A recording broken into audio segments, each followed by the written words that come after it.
Philip, having subjugated all of his enemies from Chaeronea, now turned his attention towards the Peloponnese, and in particular towards troublesome Sparta. Thus far, Philip, as the victor of Chaeronea, had been able to impose terms and make territorial adjustments as they suited him. However, Sparta was not a member of the anti-Macedonian coalition, nor had it taken any hostile action against Philip in the past few years. But there was no guarantee that the Spartans would remain quiescent once Philip was absent carrying out his planned invasion of the Persian Empire. For such an invasion, Philip needed not only the military support of the Greek states, but also stability in Greece, and the hostile relations between Sparta and her neighbors endangered this stability. Sparta had carried on a generations-long dispute with Argos over the city of Thyrea and the surrounding region of Kinuria. With Megalopolis, Sparta had long disputed the Belminatis, and with Tegea, Sparta contested the region of Sciritus and the city of Caryae. Sparta also held lands which the Messenians claimed as theirs, citing the traditional division of the Peloponnese. The Spartans, as usual, were able to make good their claims by force of arms. Philip himself had no justifiable reason to take action against Sparta without appearing as an aggressor, the very thing he wanted to avoid. Philip always sought to give legitimacy to his actions, making use of courts, councils, and other official organizations. In the recent settlements, he was able to employ the decrees of the Amphictyonic Council to his advantage. Now the enmity which the other Peloponnesian states harbored towards Sparta would work in Philip's favor. By assuming the role of arbitrator, he was able to maintain an appearance of legitimacy. Against Sparta, Philip favored the territorial claims of less powerful Argos, Tegea, Megalopolis, and Messene. In Moralia, there is mention of an exchange of letters between Philip and the Spartans, in which he made certain requests that were refused. The nature of the requests is not specified, but it is reasonable to suppose that they were requests to yield disputed territories to Sparta's neighbors. Philip wrote to the Spartans asking if they would receive him into their city. They wrote a large no on the paper and sent it back.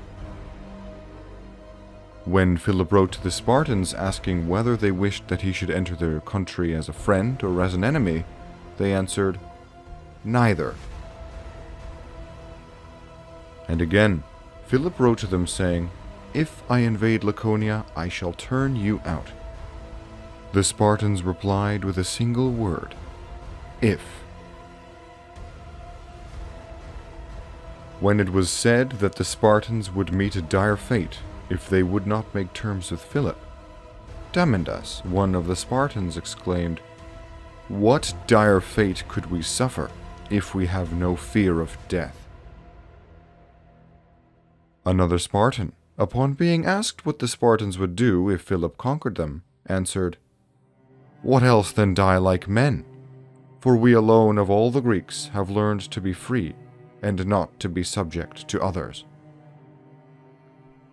And when someone said that Philip would make Greece forbidden ground to the Spartans, King Agis said, "It is quite enough for us to go and come within the confines of our own land."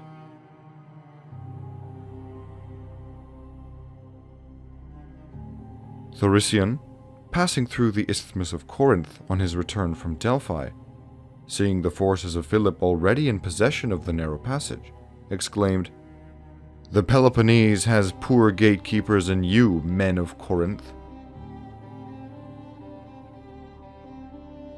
Diodorus Siculus says that at the same time as the Battle of Chaeronea took place, another battle occurred in Italy, where, in the service of Tarentum, the Spartan king Archidamus fought, and it happened that he was himself killed. His adult son Agis III succeeded him. Cleomenes II was another Spartan king at that time, since Sparta had a constitutionally dual kingship. From his operational base at Corinth, Philip marched to Argos, the traditional homeland of his supposed ancestor Heracles. Messenians, the Argive political leader, had already shown his zeal by assisting a pro-Macedonian party in Troezen, and Philip received a warm welcome. Peaceful diplomacy having failed, Philip invaded northern Laconia in late autumn of 338 BC and laid waste to it. However, he does not seem to have made a serious effort to destroy the state and its institutions. Bitter Spartan resistance would have made such a campaign too costly. It was sufficient for the moment to weaken Sparta and give less powerful states an opportunity to occupy the disputed territory. As a result of Philip's intervention in the Peloponnese, Spartan territory was drastically reduced, to the benefit of Sparta's old rivals, Argos, Messene, Megalopolis, and also Tegea. Thanks to Philip, Argos and Megalopolis became major Peloponnesian powers, in terms of territory, without showing any signs of military prowess. On hearing that Philip had given the Messenians back their lands, Antiochus asked, "Has Philip also provided the Messenians with the power to prevail in fighting, to keep those lands?" We do not know precisely how Philip detached territories from Sparta, and there is also uncertainty as to what exactly the rivals of Sparta received. Historian Piero Treves has suggested that these territories were initially merely occupied, and that the formal and legal annexation took place only after the work of the League of Corinth had begun. With these local disputes pacified, Philip could now turn his attention towards his vision of a unified Greece under his hegemony. And to that end, he sent his envoys across the whole of Greece, summoning representatives of the Greek states to Corinth, in order to discuss a matter of common interest.